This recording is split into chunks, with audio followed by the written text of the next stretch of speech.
Hi there. You know the game Monopoly?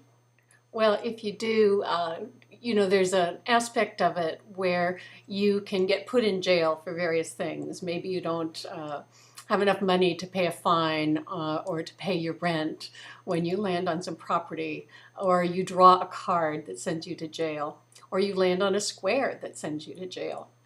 Well, there's also a thing in Monopoly called the get out of jail free card.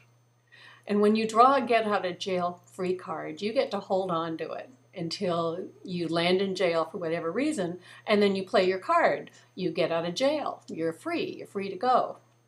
You get to pass go and collect $200, which is another thing about Monopoly. Every time you go around the board, when you pass go, you get $200. You get to start with a new bank, so to speak. And so this morning I was speaking with Deborah Simmons and Lucy Sheffield in the UK about how the three principles of mind, consciousness, and thought apply to working for yourself and to creating your own business. And I said, well, it's like realizing that you always have two things. You can always go around, every time you pass go, you can collect $200. And you always have a get out of jail free card. And here's what I mean.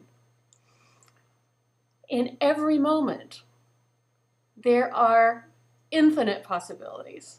Fortunately, we don't see infinite possibilities. It would make us nuts. It's hard enough to decide from the ones that are available, right? But it's still the case that in every moment, there are infinite possibilities. There's always a new set of ideas, of opportunities that we may or may not see. And that's like this $200. So you run out of something in your business, you do a project and it doesn't turn out.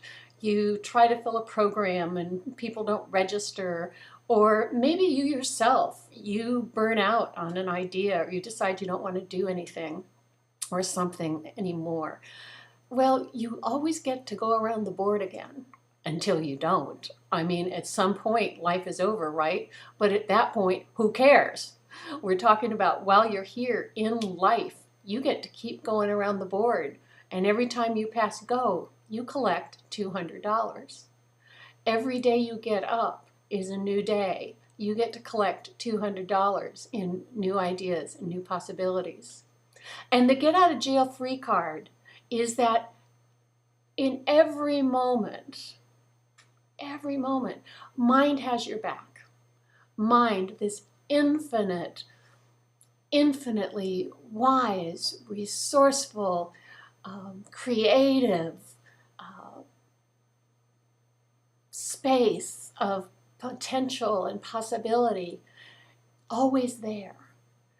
You don't have to figure out how to get out of jail. You don't have to figure out how to get out of the prison of your own thinking. All you have to do is recognize that when you're stuck, when you're in jail in your thoughts, that all that's going on is that for the present moment, you are confined by your thinking in that moment. But that at all times, there is this infinite well of intelligence. It's always there. It doesn't go anywhere. And that if you can relax into this moment of confusion, of shutdown, of stuckness, and just trust that infinite source of intelligence and wisdom will bring forth the new idea. And you will pop out of jail just like that. So in the game of entrepreneurship, every new day, every new minute, you get to go around that board. And things may not be working out at certain places. You might land on an expensive property and have to pay more rent than you have in your bank account. You might land on a square and get sent to jail. But at the same time, you always have a get out of jail free card in your back pocket. And that card is called mind. And you have access to that. Sometimes it's blocked by our personal thinking, by that thought that makes us tense and anxious. But that's always temporary. It will always pass. And the more we become accustomed to remembering that it's temporary and that this too will pass, the sooner we re-experience our connection with that infinite space of possibilities, the sooner we find ourselves out of jail, passing go, and collecting $200. So thanks, Deb and Lucy, for providing the context for that metaphor to come to life today. And thank you, everybody, for listening. Bye-bye.